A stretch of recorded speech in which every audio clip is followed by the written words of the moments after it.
नमस्कार दोस्तों, स्वागत है आपका हमारे YouTube चैनल में। आज की इस वीडियो में हम अनंत चतुर्दशी व्रत की कथा के बारे में जानेंगे। अनंत चतुर्दशी के व्रत का शास्त्रों में बहुत ही खास महत्व बताया गया है। अनंत चतुर्दशी पर भगवान विष्णु के अनंत स्वरूप की पूजा होती है और हाथ में 14 गांठों वाला धागा अनंत बांधा जाता है। ऐसा करने से माँ लक्ष्मी भी प्रसन्न होती हैं। अनंत चतुर्दशी की पूजा में कथा का पाठ करने का बहुत ही महत्व माना गया है। आइए जानते हैं इसकी कथा के बारे में। एक बार महाराज युधिष्ठिर ने राजसूय यज्ञ किया। उस समय यज्ञ मंडप का निर्माण सुंदर तो था ही, अद्भुत भी था। वह यज्ञ मंडप इतना मनोरम था कि जल व थल की भिन्नता प्रतीत ही नहीं होती थी। जल में स्थल तथा स्थल में जल की भांति प्रतीत होती थी। बहुत सावधानी करने पर भी बहुत से व्यक्ति उस अद्भुत मंडप में धोखा खा चुके थे। एक बार कहीं से टहलते टहलते दुर्योधन भी उस यज्ञ मंडप में आ गया और एक तालाब को स्थल समझ उसमें गिर गया।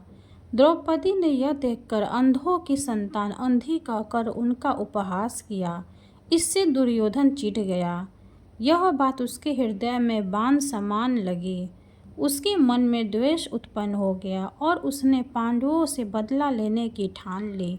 उसके मस्तिष्क में उस अपमान का बदला लेने के लिए विचार उपजने लगे।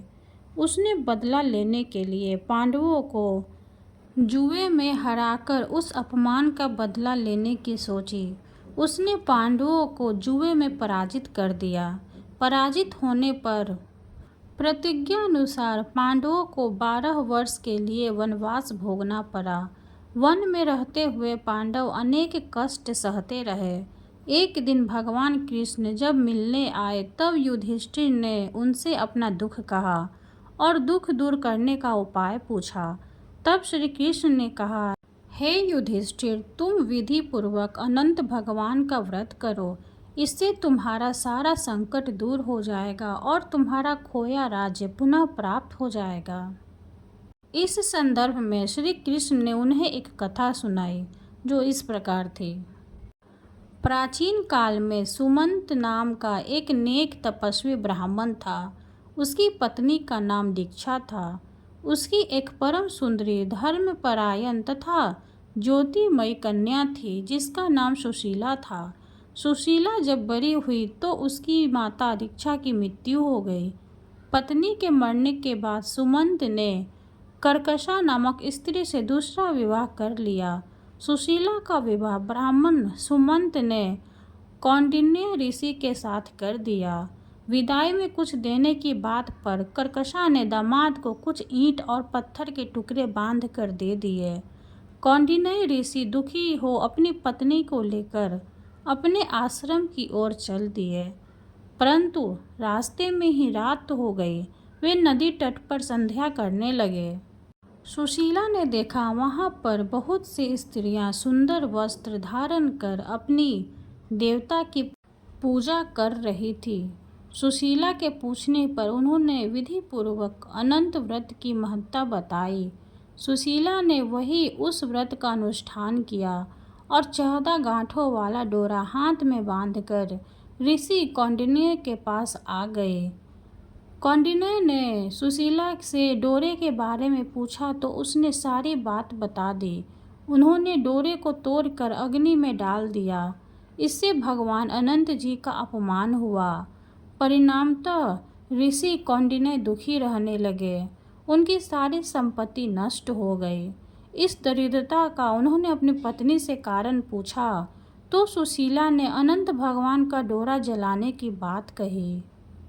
पश्चाताप करते हुए ऋषि कौंडिन्य अनंत डोरे की प्राप्ति के लिए वन में चले गए। वन में कई दिनों तक भटकते भटकते निराश होकर एक दिन भूमि पर गिर पड़े। तब अनंत भगवान प्रकट होकर बोले, हे कौंडिन्य, तुमने मेरा तिरस्कार किया था, उसी से तुम्हें इतना कष्ट भोगना पड़ा। तुम दुखी हुए, अब तुमने पश्चाताप किया है। मैं तुमसे प्रसन्न हूँ अब तुम घर जाकर विधि पूर्वक अनंत व्रत करो। 14 वर्ष पर्याप्त व्रत करने से तुम्हारा दुख दूर हो जाएगा। तुम धन्य धान्य से संपन्न हो जाओगे। कौंडिन्य ने वैसा ही किया और उन्हें सारे कलेशों से मुक्ति मिल गई। श्री कृष्ण की आज्ञा से युधिष्ठिर ने भी अनंत भगवान का व्रत किया, जिसके प्रभाव से पांडव महाभारत के युद्ध में विजयी हुए तथा चिरकाल तक राज्य करते रहे। कथा समाप्त हुई। भगवान अनंत देव का ध्यान कर अनंत सूत्र को पुरुष दाहिने और स्त्रियां बाएं हाथ में बांधती है। इस व्रत के प्रभाव से उन्नति और सौभाग्य प्राप्त होता है। आज की इस वीडियो में इतना ही। मिलते हैं फिर अगली वीडियो में। वीडियो अगर अच्छी लगे तो लाइक कर दें, चैनल को सब्सक्राइब कर दें। धन्यवाद।